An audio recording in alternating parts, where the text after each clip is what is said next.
Thank you for joining us for this look at some of the best stories from KPBS News this week. I'm John Carroll. Coming up, the FBI warns parents of a surge in sextortion cases targeting teens on their smartphones. KPBS visits a sports clinic that helps veterans with disabilities overcome physical and mental obstacles. And celebrating the Chicano Movement, San Diego hosts a special event in honor of Hispanic Heritage Month. We start with more of our coverage on the smuggling of fentanyl into the United States. Local prosecutors tell Gustavo Solis they are particularly worried about teenagers getting caught up in the cross-border drug trade.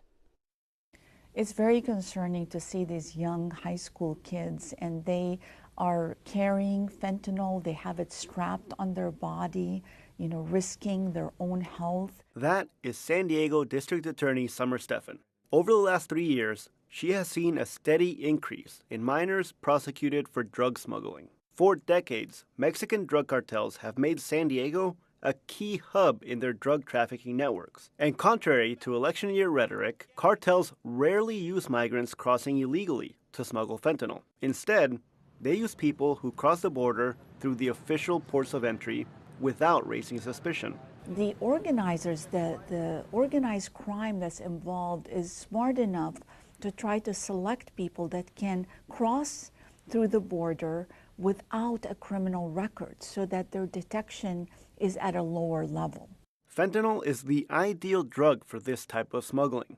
Small quantities of the powerful narcotic fetch big profits. So there's no need for the boats, planes, and underground tunnels that cartels have historically used to transport drugs like marijuana and cocaine. Fentanyl can be carried in a breast pocket or hidden in a glove compartment. Sidney Aki is the Director of Field Operations at the Customs and Border Protection's San Diego field office. He says cartels look for people who cross frequently and are desperate for cash. High school and college students often fit the bill. They prey on individuals that potentially are on financial hardship, and they utilize these individuals to try and bring narcotics into the United States. Sometimes all it takes is a few $100s or the promise of a shiny new smartphone. They're getting paid a small nominal fee, maybe an Apple iPhone or Android phone or something to that nature, which they really cherish and want. There are also people smuggling fentanyl without even knowing it. The practice is so common that Border Patrol agents have a name for it. They call it being a blind mule. This almost happened to 2 students at Southwestern College in Chula Vista. GPS tracking devices were found on the undercarriage of their cars. Here is Southwestern's Chief Safety Officer, Marco Bareño. We were able to see what appeared to be a young gentleman get out of the passenger side and attached a device underneath the car, which matched the location in which the student had found it. So that information was provided to the federal authorities, of course. Bareño believes that smugglers targeted the students because they cross the border often. Drugs can be planted in a car in Tijuana and then picked up in the Southwestern parking lot without anyone finding out. We're all creatures of habit, right? We usually park in the same location because it's in proximity to your classes, so it's easy to track that car. You have it identified, you know where they park. You track it for a few days to see what time frames they're in, and it's easy pick up and drop off. Campus police are now warning new students during orientation. It would be irresponsible for our department to say this doesn't happen because we don't hear about it. So we need to be conscious that this is going on. For every 2 or 3 that you actually spot, how many you don't. Stephan is also counting on education and awareness to combat fentanyl smuggling. Her office recently posted a billboard in El Cajon showing the faces of dozens of San Diegans killed by fentanyl. I was just with 32 San Diego families who've lost children and loved ones. We were putting up a billboard that was driven by these families with the faces of their children and their siblings. That's part of a larger outreach effort that involves visiting San Diego's high schools to warn people about the dangers of getting caught up in the drug trade. The recruitment is very active, and what the cartels tell these kids is that nothing's going to happen to you. But with more than 700 San Diegans dying from overdoses every year, Stephan says the consequences are very real. Gustavo Solis, KPBS News. The FBI is warning of a new scam targeting teens with deadly consequences. It involves extorting them over sexually explicit photos. Here's Alexander Nguyen with what parents can do to protect their children. With a daughter in middle school and one entering high school, it gets scary. Carmen Asnani is always worried about their safety, especially when they start to have their own phones. As any responsible parent would, she gave her daughters the talk, the online safety talk. I have a 12-year-old and a 14-year-old, and they've had their phones for probably 3 years now. So that discussion happened early on. She talked to them about misinformation online, shopping scams, and not answering calls from unknown numbers. Growing up, her parents gave her a different kind of safety talk. The scary person following you, who's on the bike behind you, that type of thing. But Gregory Hansen with the FBI says parents need to talk to teens about another online danger, sextortion. You're going to want to have a conversation with them before it even happens. Sextortion involves scammers convincing teens to send sexually explicit images or videos to them and then threatening to release those photos or videos unless the victim pays up or produces more. And this type of scam is increasing at an alarming rate. We had one 6-month period where I think we had went from about 5,800 tips up to over 6,000. And we're seeing about a 20 to 30% increase from prior years. Between October 2021 and March 2023, authorities saw more than 13,000 reports of sextortions of minors. And the FBI says scammers are targeting teens through popular social media apps such as Instagram, and it happens faster than you think. Once they target a victim on one of these, whether it's gaming or social media, they will try to move them over to a chatting and streaming platform. That's when scammers start to coerce teens into sharing sexually explicit photos of themselves. There are two types of sextortions, traditional and financial. The traditional is typically predators looking to get more photos from their victims. Financial is when scammers threaten to send those explicit photos to the victim's friends or families. The typical victims are teenage boys, and that has deadly consequences. There's one such story where a minor male ended up being contacted 11 o'clock at night by about 4 a.m., maybe even earlier, had already taken his life. Social media companies are starting to take steps to protect teens from predators and scammers. Meta, the owner of Instagram, recently announced new teen accounts that are more restricted and private by default, with other safeguards that the company introduced. But Hansen says parents are the best safeguards. Make sure that your kids can come to you with anything. Asnani just wants her kids to be safe. Alexander Nguyen, KPBS News. If you or someone you know are having thoughts of suicide, you can call or text 988. You can also visit 988lifeline.org for 24/7 free and confidential support. Data shows Black mothers and infants face higher rates of childbirth-related complications or deaths than any other race or ethnicity. Tanya Thorne says the County of San Diego is expanding valuable resources to Black mothers and babies to help bring those rates down. Childbirth can be a happy time for a mom, but for Black mothers, it can be different. Unfortunately, Black women have higher rates of maternal morbidity and mortality. African American babies are more likely to die before their first birthday than Hispanic women, Asian women, and Caucasian women. Iris Payne is the director of the San Diego County Black Infant Health Program, which recently expanded into North County. We have a program because there's a need. And I think as a society, we want to recognize the needs of all of our citizens.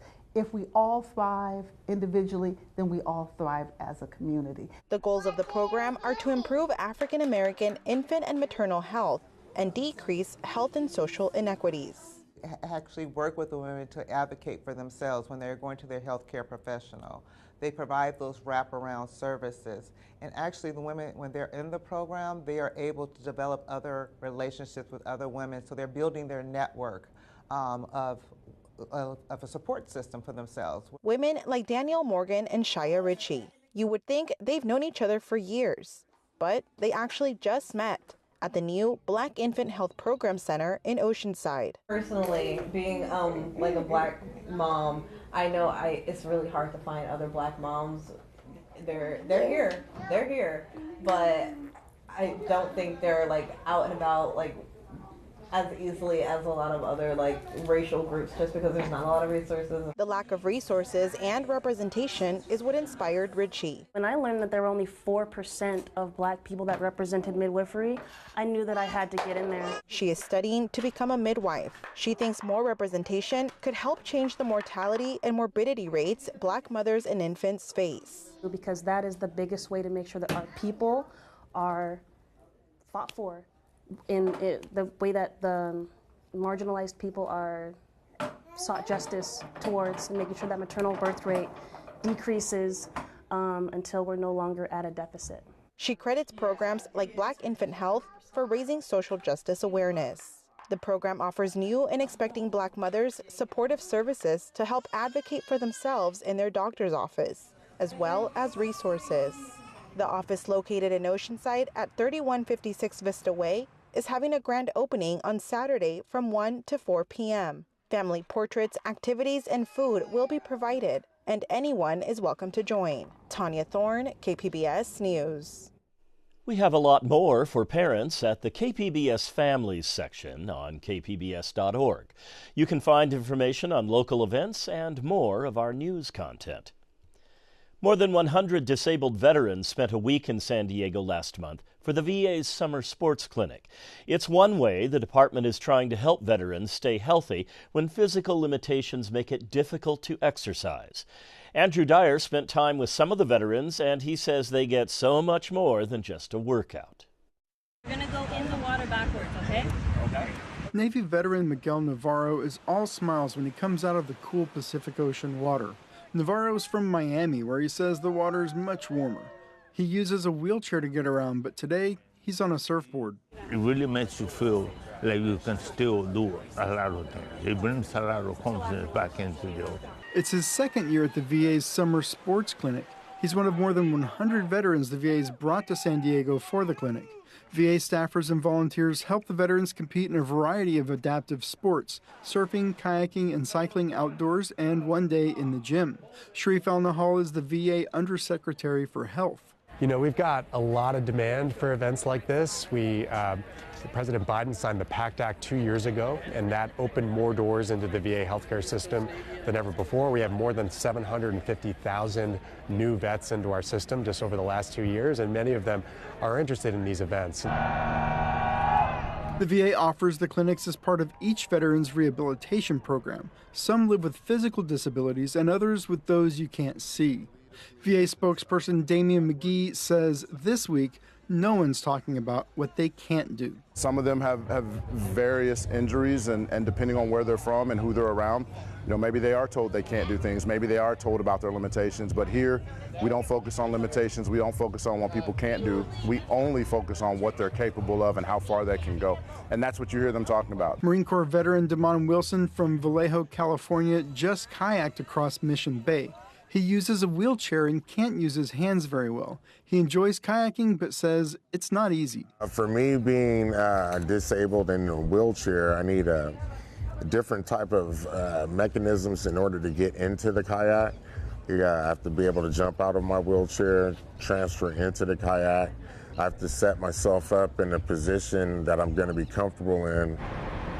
Down, ready, press. At Invictus Fitness in East Village near downtown, Alex Zirkenbach leads another group in some resistance training. Zirkenbach is a Navy veteran. He's also the founder of the Adaptive Training Academy. They teach people how to work out in spite of any disability. He calls it functional fitness. Functional fitness utilizes movements that you do in everyday life. Activities of daily living is what therapists and the practitioners would call them. That'd be like squats, hinges for picking things up, putting things down, pushing, pulling, pressing, all the basic movements your body is meant to do. Because of the demand, the VA limits veterans to 2 clinics. So for some, it's their second and last time with the group.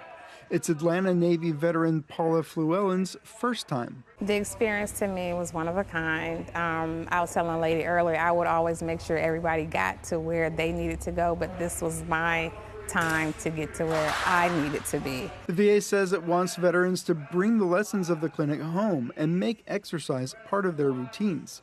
Wilson says that's exactly what he did after attending last year. He started working out more, and now it's easier to lift himself in and out of his chair.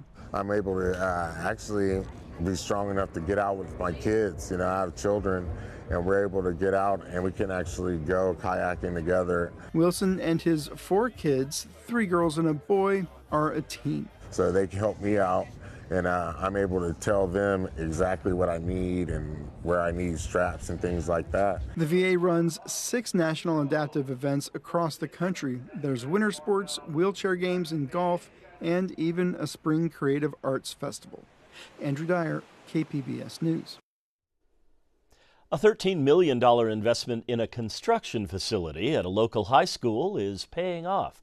KPBS North County reporter Tanya Thorne says the students are building tiny homes for homeless veterans and learning skills they'll take with them after graduation. A brand new construction facility with all the drills and hammers, all in the grasp of Rancho Buena Vista high school students. With so much space, we can do bigger things. I mean, it'd be really difficult to teach construction, residential construction, in a small space. So we have a lot of space. There's not really any limit to what we can do. Landon Cardenas teaches the construction course at the high school. Before the 9,000 square foot facility, he says projects were smaller in scale. Making small little tables and benches, and now we're building sheds and tiny homes. So we've really expanded the projects we're doing. The class is building a couple of tiny homes that will be donated to homeless veterans through the Warrior Village project this week. This is going to be my favorite project so far because, we're starting to build a tiny home with plumbing and electrical and everything, which is pretty cool for someone my age to start doing. It actually really makes me feel really good. Like I feel like I'm doing a good deed. And Eric Espinosa and Jorge Hernandez are both seniors. They say this project and the class has opened up a new window of opportunity for life after high school. It's going to be like a big opportunity to, go out and say like, oh, I've worked with electric. I know kind of the basics, the plumbing and stuff like that.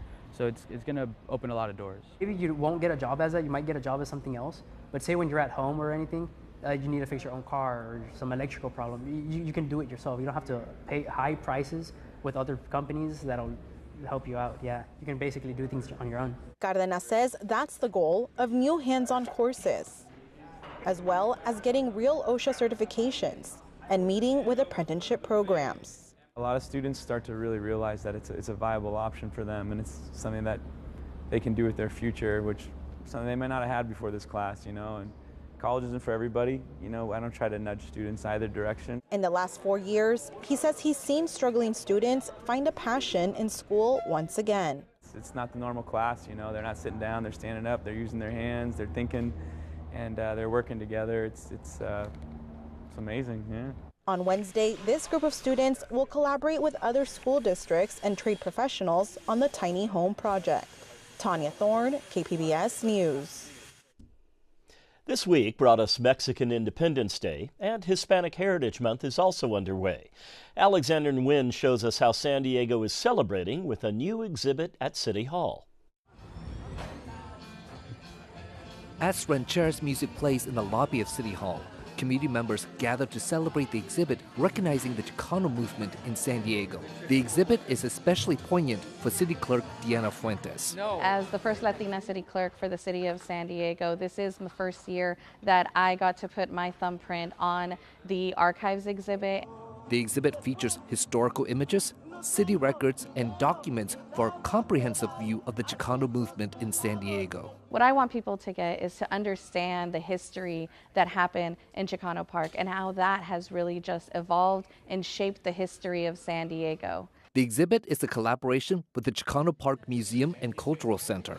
As you walk through the exhibit, there are colorful replicas of the murals on the freeway pillars at Chicano Park and documents recording the park's history. So if you start from here down, it's the entire timeline of Chicano Park from the beginning, the state awarding the land lease near the bridge. Alberto Polito from the Chicano Park Museum says the exhibit is important to show the history of Logan Heights, which is rarely talked about. People don't know that Logan Heights is the first neighborhood of this region.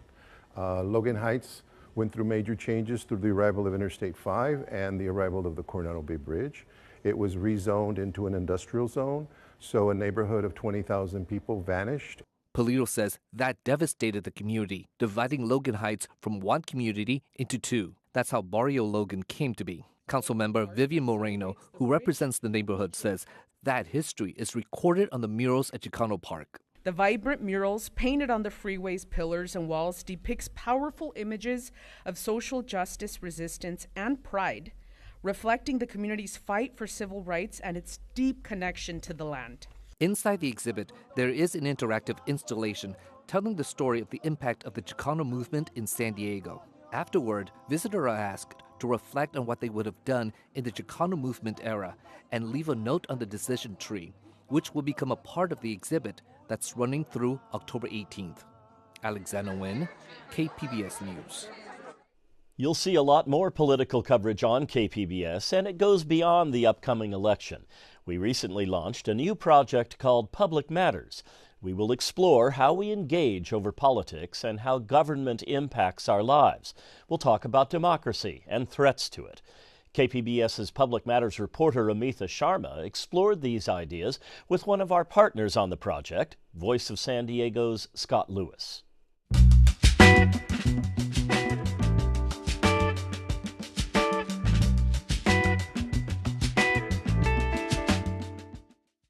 So Voice of San Diego, KPBS, and iNewsSource have entered a partnership to cover what's happening to our democracy. It's called the Public Matters Project.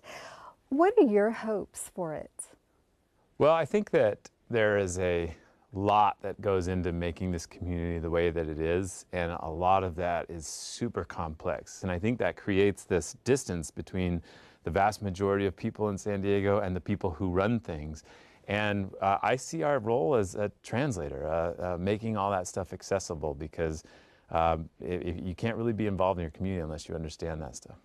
Scott, you and I met on election night a very long time ago. Yeah.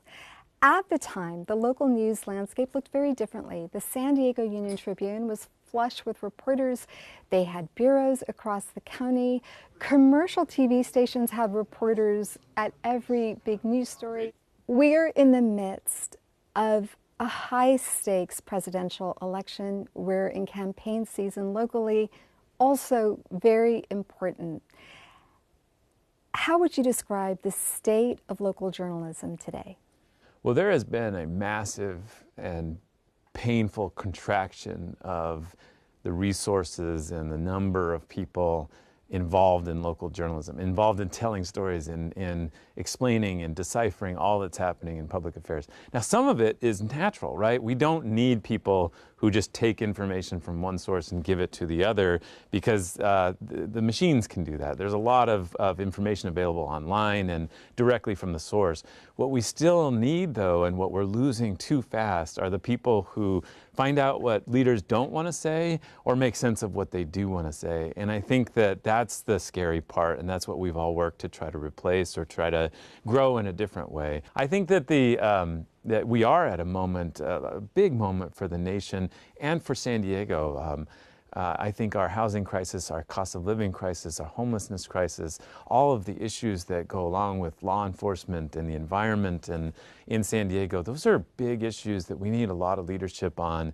And these are the moments where we get to watch the kind of bolts come apart in the universe and peer in and make a difference before it settles back together and continues cooking. I want to bring this point back, though, to where local journalism is. I know that even in the past 5 years, I've seen such a shrinkage of political coverage, especially during campaign season, to the point where if I were an average citizen, I don't know that it would be clear to me, even if I read a daily newspaper, exactly where a candidate stood on all the big issues that you just mentioned. That's the part that worries me. How worried are you? I think that the real place you see this play out is in mailers. Mailers fill our mailboxes the moment ballots come out, and they take little snippets of information that you and I report or that other people put out, and they twist it and exaggerate it or put it into context in a way to inflame people's passions about the candidates.